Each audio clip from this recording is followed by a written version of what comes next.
संगत जी, आज की साखी में हम जानेंगे कि क्या हम अपने सतगुरु से ज़्यादा प्यार करते हैं, जहाँ हमारा जो सतगुरु है वो हमसे ज़्यादा प्यार करता है। हम दोनों में से कौन ज़्यादा प्यार करता है। तो आज की साखी में हम जानेंगे। आज की साखी है जो संगत जी बीबी रुक्को जी की है, जो कि बड़े बाबा जी के साथ ही अंदर रहती थी डेरे में। तो बहुत सेवा करते थे वो। तो एक थे ईश्वर सिंह जी, जिनको कि उस परमात्मा से मिलने की बहुत इच्छा थी, बाबा जी से नामदान लेने की बहुत इच्छा थी। वो एक सत्संगी बनना चाहता था। अच्छा, लेकिन होता क्या था कि उसे लोग बहुत ज़्यादा डराते थे कि मत जाना डेरे के अंदर, वो जादू टूना कर देते हैं, ऐसे हैं वैसे हैं। तो आज की आप साखी पूरी सुनना संगत जी। तो हमारी हाथ जोड़ के आपसे विनती है, जो भी संगत इस चैनल पर नहीं है, इस चैनल को सब्सक्राइब कर दे और बेल नोटिफिकेशन को ऑल पे कर दे और कमेंट बॉक्स में राधा स्वामी लिख दे और साथ ही साथ अपने शहर का नाम जरूर लिखे संगत जी, राधा स्वामी जी। तो संगत जी, जैसे मैंने आपको बताया कि जो बड़े बाबा जी थे हजूर जी, तो उनके समय की है ये साखी। तो तब का जो समय था, आज का जो समय है, उसमें बहुत डिफरेंट है संगत जी, बहुत चेंज है। तब ना तो मोबाइल थे, ना ही इतने लोग थे, भोले भाले लोग थे, और सबके पास साइकिल हुआ करती थी।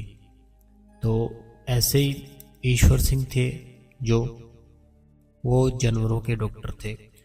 तो उनको एक चाहत थी कि मैं उस परमात्मा से मिलूं और बाबा जी से मिलूं, एक अच्छा सत्संगी बनूं और नामदान लूं उनसे। उनके मन में बहुत एक चाहत थी, लेकिन जो उसके आसपास के लोग थे वो उसको बहुत डराते थे। वो बोलते थे कि जिस जगह को तुम नाम ले रहे हो, डेरे ब्यास का, वहाँ जो भी कोई जाता है बाहर नहीं आता, वो अंदर ही कोई जादू टूना कर देते हैं उस पर और वो अंदर का ही रह जाता है। ऐसे उस दिन 2 लोग गए थे, बाद में वो बाहर ही नहीं आए। उन पर पता नहीं क्या उन्होंने जादू टूना कर दिया। तो हम नहीं जाएंगे अंदर, तुम भी मत जाना कभी।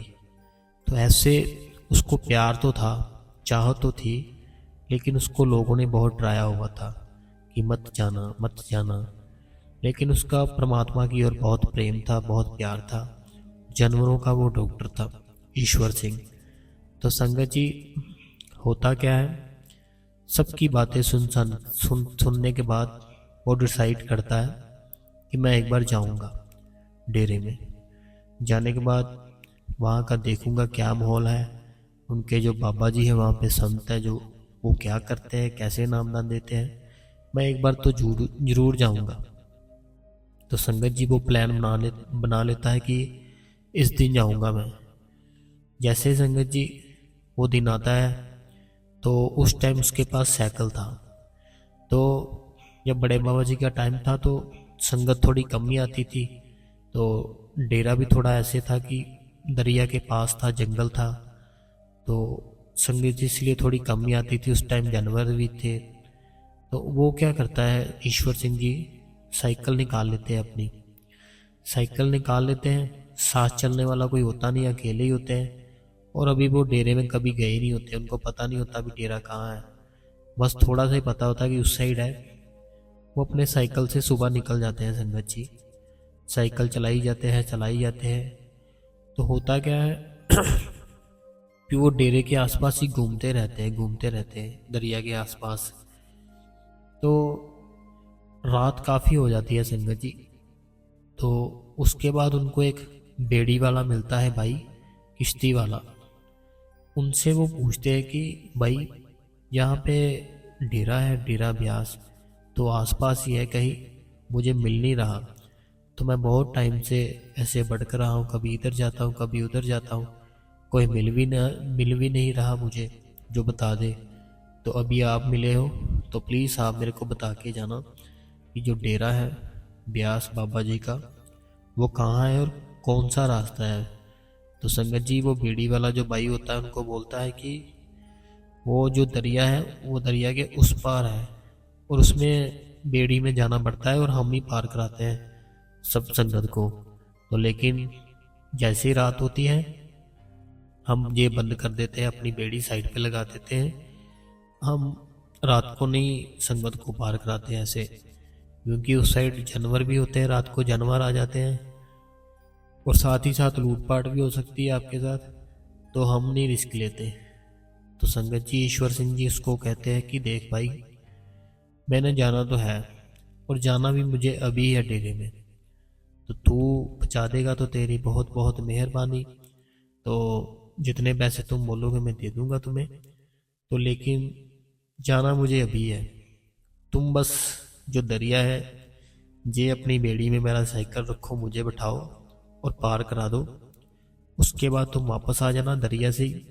तो तुम्हारी जिम्मेदारी सिर्फ मुझे इस पार कराने तक की है। बाद में मुझे चाहे कोई जानवर खा ले, मुझे कोई लूटपाट कर दे, वो आपकी जिम्मेदारी नहीं है, वो मेरे गुरु की जिम्मेदारी है, वो देखेगा सब कुछ। तो संगत जी जब हम अपने गुरु जी का साथ लेकर चलते हैं तो क्या जानवर, क्या लूटपाट कुछ भी नहीं हो सकता। फिर उसका यकीन बहुत था, लेकिन जैसे होता ना कि लोग होते हैं कुछ ऐसे कि नेगेटिविटी फैला देते हैं, तो ऐसे भी था उसको कि उसने तो ये बोला था, उसने ये बोला था, लेकिन वो पहुंच जाता है। वो जो बेड़ी वाला होता है वो साइकिल रखता है, वो ईश्वर सिंह जी को बैठाता है, वो दरिया पार करा देता है। तो संगत जी वो पहुंच जाता है डेरे के गेट पे। जैसे डेरे के गेट पे पहुंचता है तो वहाँ पर बीबी रुक्को जी मिलते हैं उसको, ईश्वर सिंह जी को।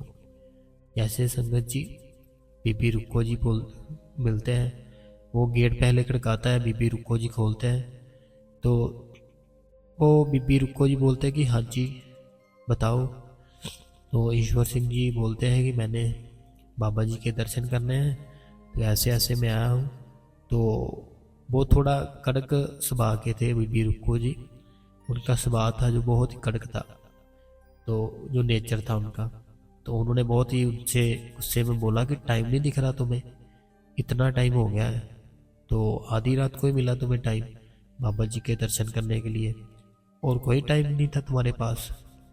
तो संगत जी जब वो ये बातें सुनता है तो वो बोलता है कि मैंने तो इनका नाम सुना था, तो ये तो बाबा जी के मुझे पता है कि साथ ही रहते हैं, तो इनका अगर ऐसा है बोलने का तरीका, तो बाबा जी का कैसा होगा जो इतने सालों से जे उनके साथ रह रहे हैं। जे नहीं अगर चेंज हुए, इनमें कोई फर्क नहीं आया, इनको उस परमात्मा की प्राप्ति नहीं हुई, तो मुझे कैसे हो जाएगी।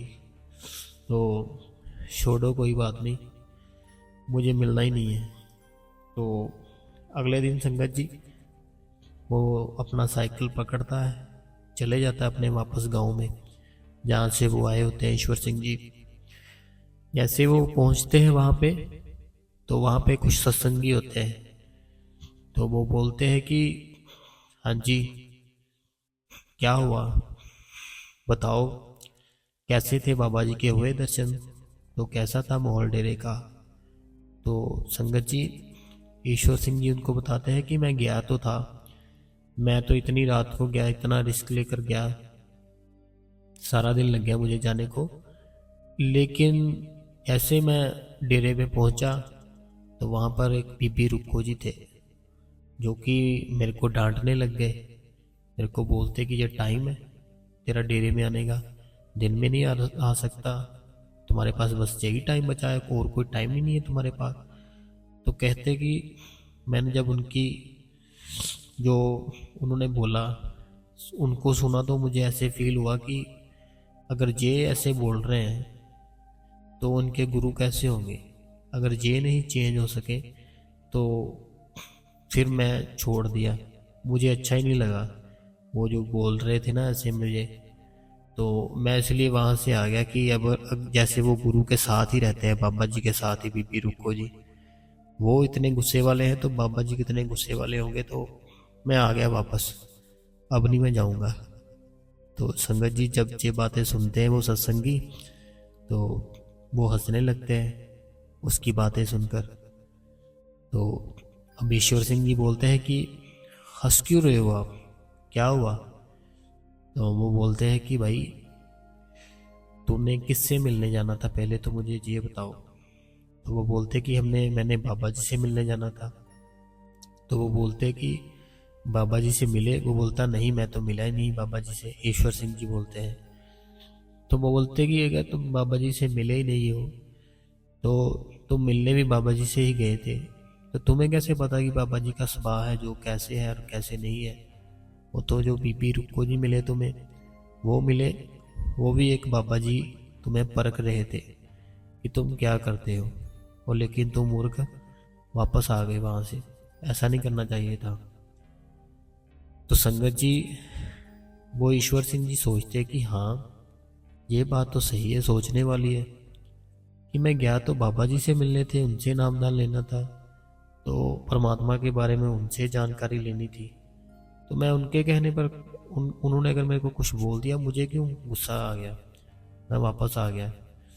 तो अगर ये बोल रहे हैं कि ये बाबा जी ने तुम्हें परखना था, तो मुझे जाना चाहिए फिर से एक बार। तो संगत जी, होता क्या है, जैसे मैंने आपको बताया ना कि जो ईश्वर सिंह जी थे वो डॉक्टर थे जानवरों के। तो उनके वहाँ पे एक भाई आते हैं जो कि काफ़ी सेठ होते हैं, काफ़ी पैसे वाले होते हैं। उनके घोड़े को कुछ हो जाता है, तो वो उनसे उनको चेकअप कराने के लिए आते हैं कि देखो इनको क्या हुआ है।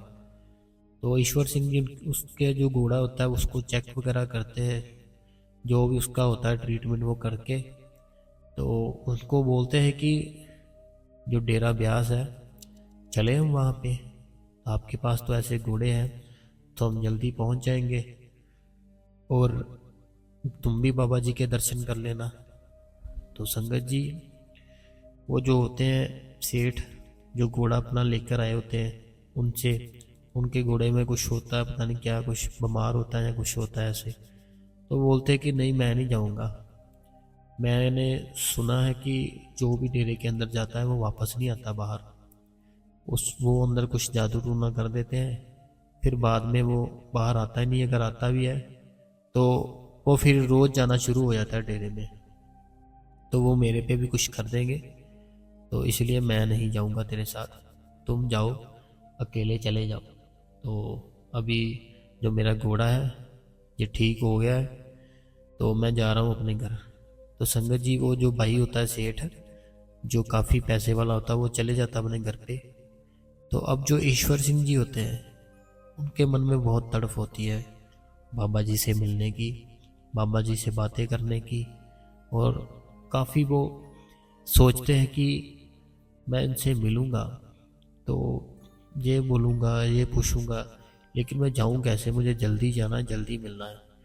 वो ईश्वर सिंह जी, संगत जी, फिर से उसके घर पे जाते हैं, जो भाई घोड़ा लेकर आया होता है उनके पास। तो वो बोलते हैं कि तुम ऐसा करो, तुम चलो मेरे साथ, तो वहाँ पे तुम कुछ ना करना, तुम कोई बात ना करना उनसे, तो तुम खाना पीना वहाँ से और आ जाना मेरे साथ वापस। तो प्लीज़ चलो आप मेरे साथ।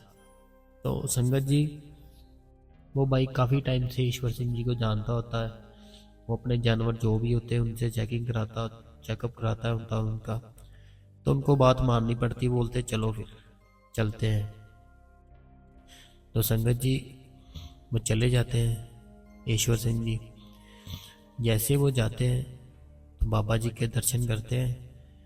अब बाबा जी के जैसे वो दर्शन करते हैं, तो पहले के टाइम जो टाइम था बाबा जी का, हजूर जी का, तो वो जो तुक होती थी वो पहले आप ही पढ़ते थे, बाद में आप ही उसका अर्थ समझाते थे।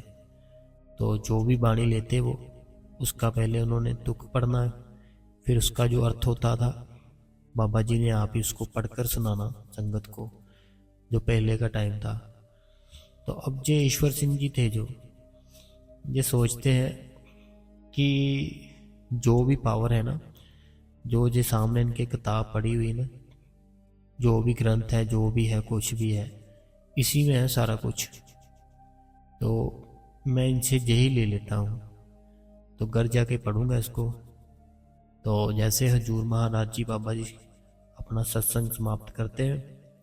तो ईश्वर सिंह जी बाबा जी को बोलते हैं कि ये जो आपके पास ये किताब है ना, ये मुझे दे दो, मैं आपको 1 हफ्ते बाद आऊँगा और आपको वापस दे दूँगा।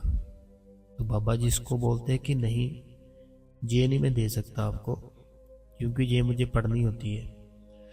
तो संगत जी ईश्वर सिंह जी फिर बोलते हैं कि चलो आप ऐसा करो, अगर आप हफ्ते के लिए नहीं दे सकते, 1 दिन के लिए दे दो बस, मैं कल दे दूँगा आपको पढ़ के।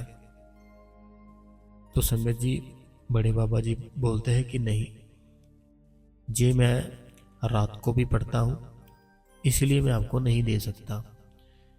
तो अभी जो ईश्वर सिंह जी होते हैं संगत जी, तो वो जितने भी पैसे होते हैं उनके पास, काफ़ी पैसे होते हैं, वो निकालते हैं, बाबा जी के आगे रख देते हैं वो। तो उस टाइम तो पैसों की काफ़ी वैल्यू थी, तो बाबा जी के सामने वो रखते हैं पैसे, बोलते हैं कि ये लो, मेरे पास जितने पैसे थे, अगर इस किताब का काफ़ी मूल्य है तो आप ले सकते हो बाद में, तो ये ले लो, मेरे साथ मेरे से सारे पैसे ले लो, ये मुझे दे दो। तो बाबा जी बोलते कि नहीं, मैं ये नहीं दे सकता आपको। तो जैसे बाबा जी मना करी जाते हैं, उसका और यकीन बढ़ता जाता है कि इसी में है सारा कुछ, जो इनके पास किताब है, इनमें कोई शक्ति नहीं है, तो जो भी शक्तियाँ इस किताब में ही है। ईश्वर सिंह जी को ऐसे लगने लग जाता है। तो काफ़ी वो ऐसे बाबा जी को बोलता है कि दे दो, पैसे भी देता है, लेकिन बाबा जी उसको नहीं देते। बाद में संगत जी जो ईश्वर सिंह जी होते हैं, वो थोड़ा सा नाराज़ होते हैं, वो चले जाते हैं, बोलते हैं कि चलो कोई बात नहीं, नहीं देते तो कोई नहीं, देखते हैं अभी क्या करना है। तो वो जो किताब संगत जी होती है, वो ईश्वर सिंह जी जब डेरे के बाहर आते हैं, बाहर आने के बाद वो कहीं से देखते हैं, जो किताब वाली शॉप होती है वहाँ से, कि वो किताब का मूल्य सिर्फ 2 रुपये होता है। तो ये जब देखते हैं ईश्वर सिंह जी बहुत हैरान हो जाते हैं कि ये क्या हुआ, अगर इसका मूल्य सिर्फ 2 रुपये था, जहाँ पर इतनी पड़ी हुई थी, तो उन्होंने मुझे क्यों नहीं दी बाबा जी ने। तो ये मुझे कुछ समझ में नहीं आई बात। तो संगत जी अभी क्या होता है, अभी ईश्वर सिंह जी बोलते हैं, सोचते हैं कि ये मेरे से गलती हो गई, इसका अगर मूल्य सिर्फ 2 रुपये ही है तो वो मेरे को दे सकते थे बड़े ही आराम से, और मंगवा सकते थे किसी से भी नहीं, मैं तो इतने पैसे भी दे सकता था उनको, लेकिन उन्होंने मेरे को ये सब समझाने के लिए किया। तो वही सच्चे संत है। तो मैं फिर से जाऊंगा उनके पास एक बार। तो संगत जी ईश्वर सिंह जी फिर से जाते हैं बाबा जी के पास, बड़े बाबा जी के पास। तो बड़े बाबा जी से जैसे सामने आते हैं, मिलते हैं, तो बाबा जी बोलते हैं कि हाँ जी, मिली आपको किताब के, नहीं चाहिए अभी। तो वो बोलते कि नहीं, अभी नहीं चाहिए मेरे को किताब, अभी सिर्फ नामदानी चाहिए और आप चाहिए, और कुछ नहीं चाहिए मेरे को। तो संगत जी बाबा जी बोलते हैं कि नामदान जो आपको मिलना है उसका समय अभी नहीं आया, उसका समय आएगा जब आपकी एक बाजू टूटेगी, एक बाजू टूटने के बाद फिर से वो सही होगी, फिर आपको नामदान मिलेगा, ऐसे नहीं मिलेगा।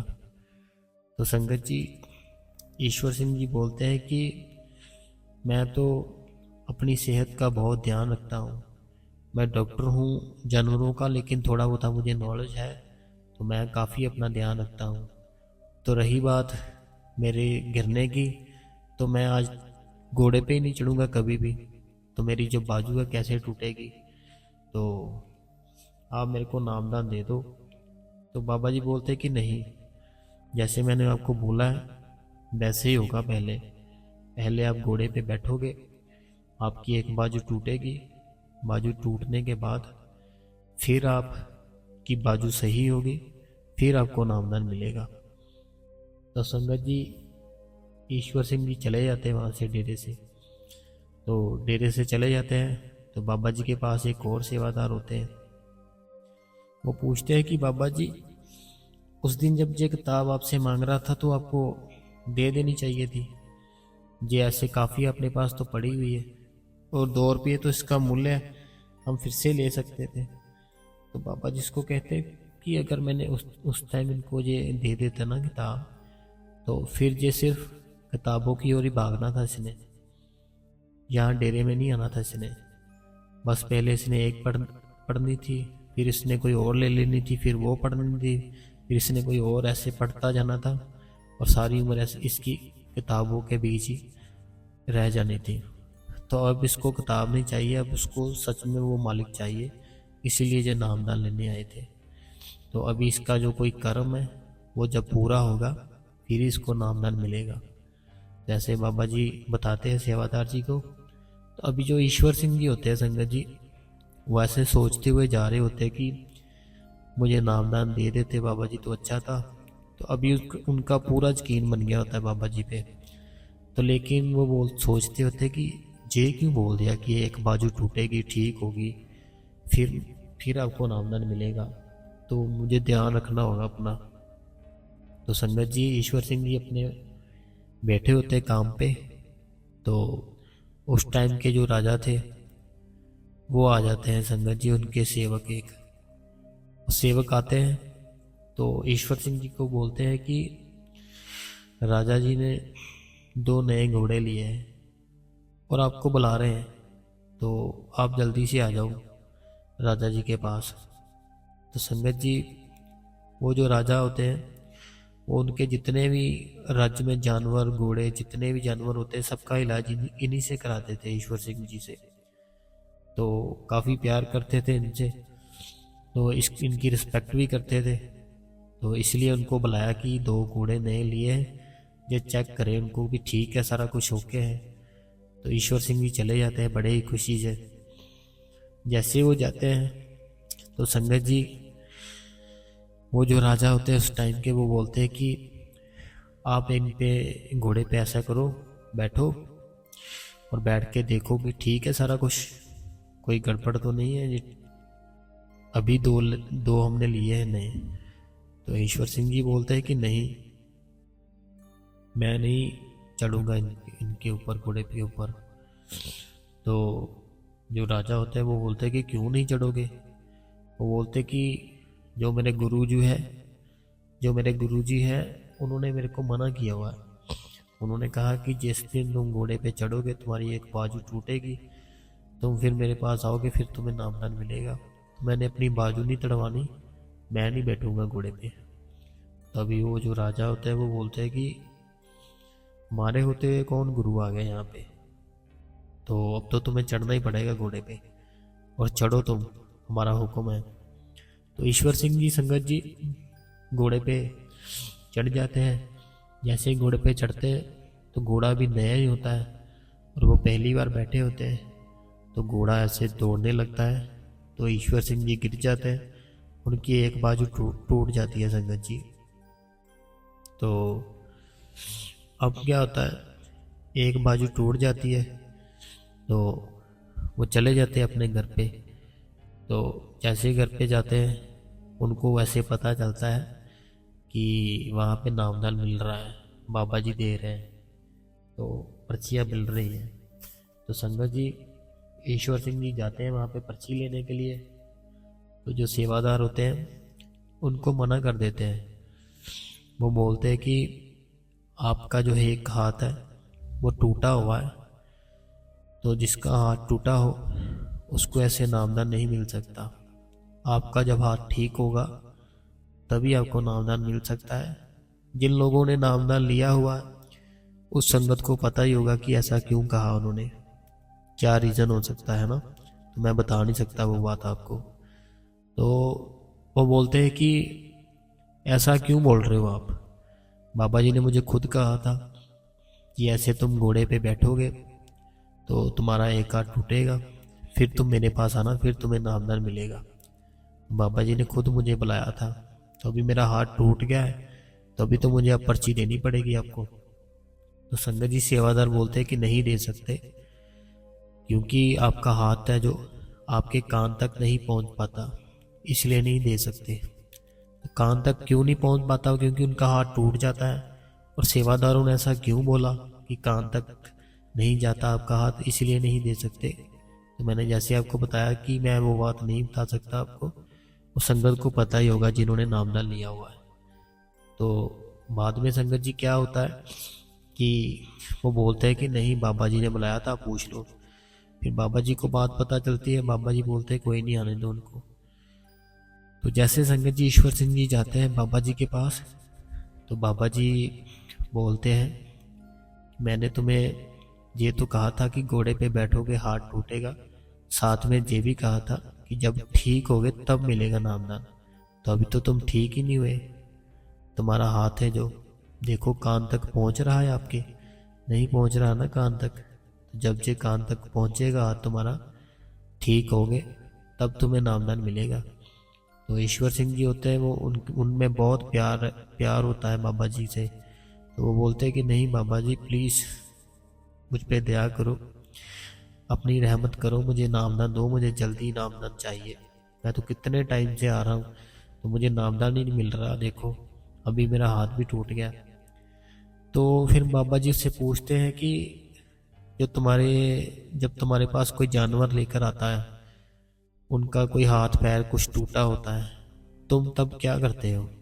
तो ईश्वर सिंह जी कहते हैं कि मेरे पास एक तेजाब है जो मैंने खुद बनाई हुई है, वो मैं उनके यहाँ टूटा होता है वो लगाता हूँ, तो वो बहुत जल्दी ठीक हो जाते हैं। तो संगत जी बाबा जी उनको बोलते हैं कि वो जो तेजाब तूने बनाई है वो खुद लगाओ अपने वहाँ पे जहाँ से वो टूटी है आपकी बाजू, तो जब ठीक हो जाएगी अच्छी तरह से फिर आपको नामदान मिल जाएगा। तो वो बोलते कि ऐसा थोड़ी हो सकता है बाबा जी, वो तेजाब बहुत ही तेज होती है, जब हम जानवरों पे भी लगाते हैं वो जानवर बहुत तड़पते हैं, बहुत चीखते हैं, तो मैं अपने पे कैसे लगाऊंगा, मैं तो मर ही जाऊंगा बाबा जी। तो बाबा जी उसको बोलते हैं कि फिर तुम ऐसा करो, उसकी जो मात्रा है बहुत ही कम कर दो, चाहे थोड़ी सी लगाओ, तुम्हें लगानी तो पड़ेगी, फिर ठीक होगी तुम्हारी बाजू, फिर तुमको नामदान मिलेगा जब ठीक होगी। तो संगत जी वो बोलते हैं कि चलो ठीक है बाबा जी, जैसे आपको हुक्म होगा वैसे ही होगा। तो ईश्वर सिंह जी अभी ऐसे ही करते हैं संगत जी, वो जो तेजाब होती है उसकी थोड़ी सी मात्रा ले लेते हैं, जहाँ से उसकी बाजू टूटी होती है वो वहाँ पे उस तेजाब को लगाते हैं। और बाबा जी संगत जी इसको ये भी कहते हैं, जब आपको ज़्यादा दर्द महसूस हो ना, तो आप देसी घी की मालिश करना थोड़ा सा गर्म करके वहाँ पे, इससे आपको जलन कम होगी और जल्दी फ़र्क पड़ेगा, जल्दी ठीक होंगे। तभी ईश्वर सिंह जी तेजाब लगाते, उनको बहुत तकलीफ़ होती, तो फिर वो देसी घी थोड़ा गर्म करके बाबा जी के कहने पर वो लगाते, उसकी मालिश करते, और थोड़े ही समय में संगत जी उसकी जो बाजू थी एकदम ठीक हो गई। तो अब वो आता है बाबा जी के पास, तो अब बाबा जी संगत जी उस पर दया मेहर करते हैं और ईश्वर सिंह जी को नामदान दे देते हैं। तो जो ईश्वर सिंह जी होते हैं फिर उनको संगत जी पता चलता है कि ऐसा क्यों कहा था सेवादारों ने कि कान तक आपके हाथ नहीं पहुंच रहे तो आपको नामदान नहीं मिलेगा। तो जैसे मैंने आपको बताया कि जिन्होंने नामदान लिया वो उनको पता चल गया होगा कि ऐसा क्यों बोला था। तो बाकी संगत जी कितना प्यार करते हैं बाबा जी हमारे साथ, तो हम कितना करते हैं। आपने साखी में संगत जी जान ही लिया होगा, बाबा जी हमारे साथ बहुत ही प्यार करते हैं। और वो जो बाबा जी ने उसको बोला ना कि एक बाजू टूटेगी, घोड़े पे बैठोगे फिर मिलेगा नामदान, तो वो सिर्फ इसलिए बोला था कि जो उसके कर्म थे ना, कोई ऐसा कर्म था कि जो उसको नामदान नहीं दे सकते थे। तो बाबा जी ने कैसे करके उसका वो जो कर्म था, उसको चोट लगी, वो कर्म उसका ख़त्म हो गया, तो उसको नामदान मिल गया। समझ में संगत जी आ गया होगा आपको कि पहले उसको बाबा जी ने पहले ही क्यों बोल दिया कि तुम घोड़े पे चढ़ोगे, बाजू टूटेगी, ठीक होगी, फिर नामदान मिलेगा। उसका कोई ऐसा कर्म था पिछले जन्म का कि उसको नामदान नहीं मिल सकता था, इसलिए बाबा जी ने ऐसा कुछ किया कि उसकी बाजू टूट गई, उसका जो कर्म था वो ख़त्म हो गया। ख़त्म होने के बाद उसको नामदान मिल गया।